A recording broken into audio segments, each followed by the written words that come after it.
আমরা যারা নমিনেশনের জন্য 17 বছর ধরে কাজ করেছি, আওয়ামী লীগকে এখান থেকে বিতাড়িত করেছি, আমাদের মধ্যে একজনকে ইনশাল্লাহ আমাদের ভারপ্রাপ্ত চেয়ারম্যান স্যার নমিনেশন দিবে। ঢাকা 7 আসনের যাকে নমিনেশন দিয়েছে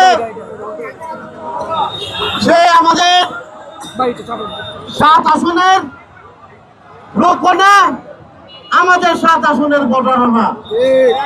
আজকে আমরা 17 বছর ঢাকা 7 আসনে আন্দোলন করেছি, স্বৈরাচারী শেখ হাসিনা সরকার থেকে আজকে আমরা বিতাড়িত করেছি।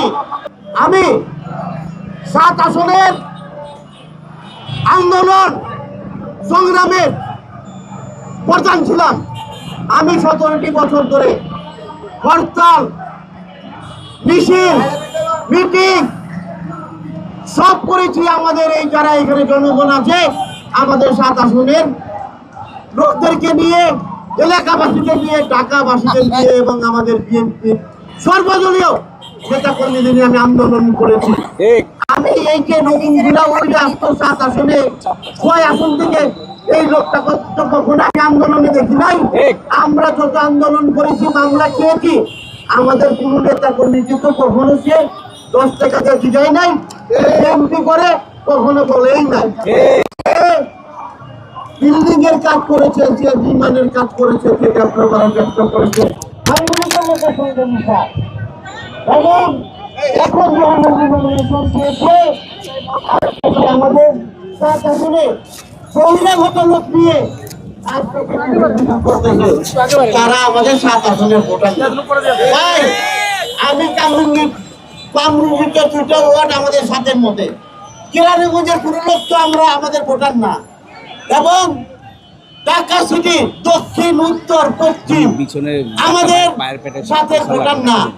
আজকে আপনি ট্রাক বাস ভরে নিয়েছেন, আজকে আপনি মিছিল করে দিয়েছেন, এগুলি কি ভোটার? এগুলি যে কোনো কাজ হবে ভাইরা আমার?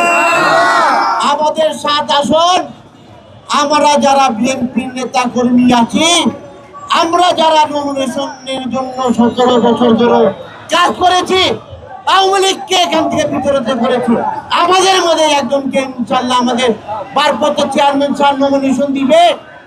এই আসন থেকে 7কে নমিনেশন তাকে দিয়েছে, চেঞ্জ করে আমাদের মধ্য থেকে একজনকে নমিনেশন যাকে যোগ্য মনে করেন আমাদের ভারপ্রাপ্ত চেয়ারম্যান তারেক রহমান সাহেব নমিনেশন দিবেন। ইনশাল্লাহ আমরা তাকে ফুলের মালা দিয়ে বরণ করে ঢাকা 7 আসনের জনগণ, ঢাকা 7 আসনের বিএনপি নেতৃবৃন্দ সহ এখানে আমাদের মা বোন লালবাগে, ঢাকায় বাসে যারা রাস্তায় নেমেছেন, সবাইকে নিয়ে ইনশাল্লাহ আমাদের এই 7 আসন দানের সাথে আমাদের ভারপ্রাপ্ত চেয়ারম্যানকে বিপুল ভোটে আমরা জয় লাভ করে তাকে এই সিট উপহার দেব।